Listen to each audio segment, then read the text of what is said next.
a message for Ukrainians who, after 3 years of fighting, might feel betrayed or disappointed at not having a seat at these initial talks in Saudi Arabia?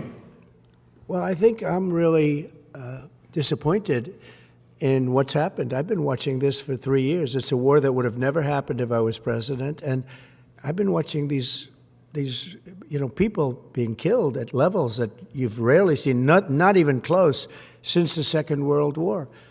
And I'm very disappointed. I hear that, they're upset about not having a seat. Well, they've had a seat for 3 years and a long time before that. This could have been settled very easily. Just a half-baked negotiator could have settled this years ago without the loss of much land, very little land, without the loss of any lives, and without the loss of cities that are just laying on their sides. You have those magnificent golden domes that are shattered, will never be replaced. You can't replace them. A whole civilization has changed because of what. So when they're worried about not being seated, you mean somebody that should have gone in and made a deal a long time ago?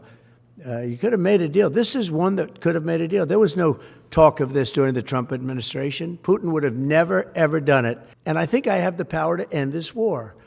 And I think it's going very well. But today I heard, we weren't invited. Well, you've been there for 3 years. You should have ended it 3 years. You should have never started it. You could have made a deal.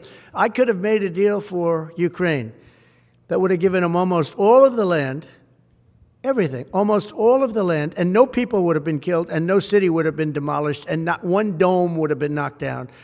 But they chose not to do it that way. And President Biden, in all fairness, he doesn't have a clue.